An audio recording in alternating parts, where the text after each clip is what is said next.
Welcome back, everybody, for another deep dive with us. This time we're tackling something that's, kind of a heavy but important topic, and that is food insecurity.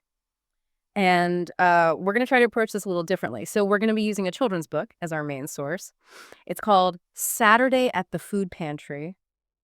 Now, I know what you're thinking, a children's book for something like food insecurity. Yeah, it might seem a little unconventional. But that's what we're all about here, right? Exactly. Sometimes these simple stories can really cut through, all the noise and get right to the heart of the matter. Right. The book follows a young girl named Molly and her mom. And they're struggling. They don't always have enough food on the table. And the food pantry becomes this lifeline for them. But it's not just about, getting food. The book really captures all those complicated feelings, the relief of getting help, but also the anxiety that can come with it, even shame. Right. Like there's this one scene that really stuck with me. Molly's mom is hesitant to take any cookies. She thinks that food pantries are only for the bare essentials, the sensible stuff. Oh, yeah, I remember that part. It's like she doesn't feel deserving of a treat. Exactly. And I think that speaks to a larger issue, the stigma surrounding food insecurity. It can prevent people from seeking help. Right. Or even from taking advantage of all the resources available to them. Absolutely. And the book does a great job of showing that food insecurity can impact anyone. You see all sorts of people at the food pantry in the illustrations, Black, brown, white families, individuals from all walks of life. It's a reminder that this issue crosses all boundaries. A 2020 study actually found that 1 in 3 households with children face challenges affording food. Wow. 1 in 3. Yeah, it's a pretty sobering statistic. It is. And it's something that I think a lot of people don't realize. We often have these preconceived notions about who relies on food banks. Right. But the reality is it could be anyone. It could be your neighbor, your coworker, someone you see at the grocery store. Exactly. And I think that's one of the things the book does so well. It challenges those stereotypes. And it humanizes the experience of food insecurity. Okay, so we've talked about the emotional side of things, but I'm curious to dig into the more practical aspects. Like, how do food pantries actually work? Where does the food come from? And what are some of the challenges they face? Well, those are all great questions. And ones that I think we should definitely explore further. Sounds good. Let's take a quick break. And when we come back, we'll delve into the inner workings of food pantries and how they're trying to meet the growing need in our communities. All right, so where were we? Yes. Trying to get a better understanding of how food pantries actually work behind the scenes. Yeah, I think it's easy to take them for granted. You see the signs, you hear about the donations, but I don't think most people really grasp the logistics involved. Oh, absolutely. It's a massive undertaking. Yeah. And it starts with, the most basic question. Where does all the food come from? Well, there are a few main sources. One is food drives. Those are the classic events where people donate canned goods and other non-perishable items. Yeah, I remember doing those in school. Exactly. They're still a really important way to stock the shelves. Then you have donations from grocery stores and restaurants. Sometimes they have surplus food that they can't sell, but is still perfectly good. So instead of throwing it away, they donate it to food pantries. That makes a lot of sense. It's a win-win. Exactly. And then another big source is food banks. Food banks. Yeah, so food banks are like these giant warehouses. They collect food from all sorts of places, like manufacturers, farmers, government programs, and then they distribute it to smaller food pantries and other organizations. Oh, I see. So it's like a hub and spoke model. Exactly. The food bank is the hub, and the food pantries are the spokes. That's really interesting. So once the food gets to the pantry, what happens then? Well, then it has to be sorted and organized. Yeah. Checking expiration dates, making sure everything is properly stored. And then there's the whole process of figuring out how to distribute it fairly. Right. Because you want to make sure everyone is getting what they need. Exactly. Some pantries operate on a first-come, first-served basis, while others have more structured systems, like maybe they give out pre-packed boxes or allow people to choose items like they're shopping in a grocery store. Like the one in the book, they had different sections set up for different types of food. Exactly. Yeah.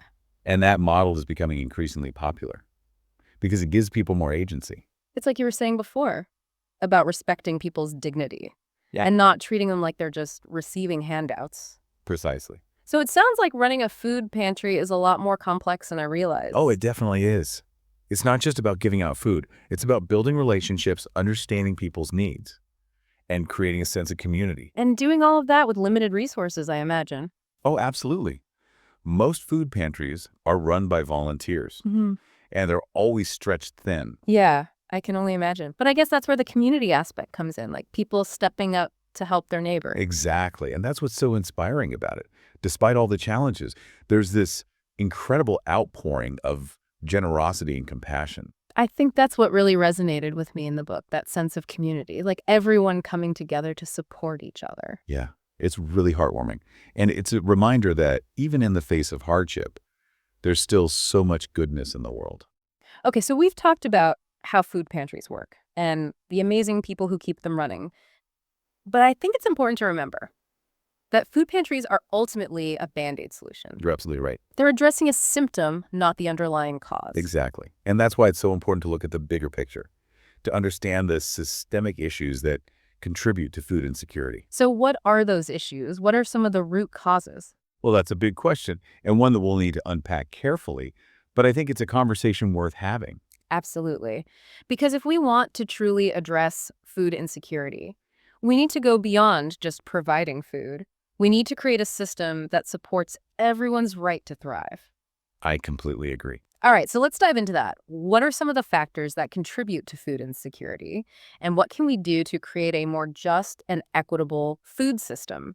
So where do we even begin with tackling something as big as food insecurity? Well, it can definitely feel overwhelming. You see those statistics about millions of people struggling. Right. It's easy to feel like your individual actions don't really make a dent. Exactly. Yeah. But I think that's where a story like Saturday at the Food Pantry can be so powerful. Yeah, what do you mean? Well, it reminds us that even small acts of kindness can have a ripple effect. Like that scene where the food pantry worker gives Molly's mom a box of cookies. Right. It was such a simple gesture, but it meant the world to her. Exactly. And it shows that we can all make a difference in our own way. Absolutely. And it's not just about, donating money or volunteering. It's about shifting our mindset, recognizing that food is a basic human right. Right. And that everyone deserves access to healthy, affordable food. Okay, so that's the big picture. But what about more concrete solutions? Yeah. What are some of the things that are being done to address food insecurity right now? Well, there are a lot of exciting initiatives happening, Mm-hmm. both at the local and national level. Like what? Well, for one, we're seeing a move away from the traditional food bank model, What do you mean? like those big warehouses where people line up for prepackaged boxes. Yeah. They're still important, of course, but there's a growing recognition that we need more innovative approaches. So what are some of those approaches? Well, for example, there's been a surge in community gardens. Oh, yeah, I've heard about those. They're a great way to provide fresh produce and also empower people to grow their own food. I love that. And then there are programs like mobile food pantries, which bring food directly to underserved communities, places where transportation might be an issue. Mhm. That's so smart. And we're also seeing an increase in partnerships between food banks and healthcare providers. What's the connection there? Well, it's all about recognizing that food is medicine, that access to nutritious food is essential for good health. Right. So by working together, food banks and healthcare providers can help people get the support they need, both for their physical and economic well-being. That makes a lot of sense. And it sounds like technology is playing a role too. Oh, absolutely.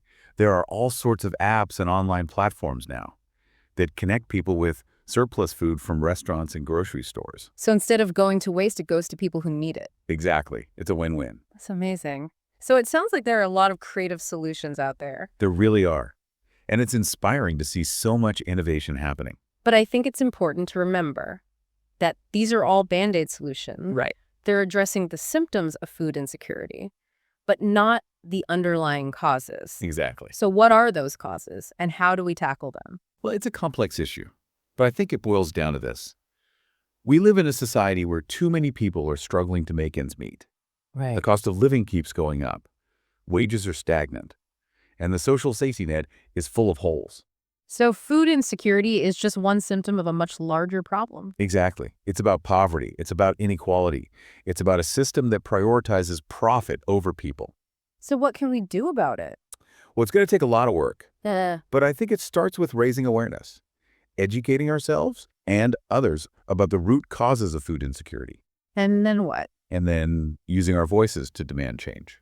Like what kind of change? Well, we need policies that support working families, like affordable housing, Mm-hmm. access to quality health care, and a living wage. Those are all big issues. They are, but they're all interconnected. So if we want to address food insecurity, we need to address all of them. Exactly. It's about creating a society where everyone has the opportunity to thrive. So what's one thing our listeners can do today to make a difference?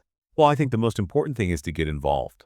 Find a local organization that's working to combat food insecurity and volunteer your time or donate resources. And if they can't do that, Then just spread the word.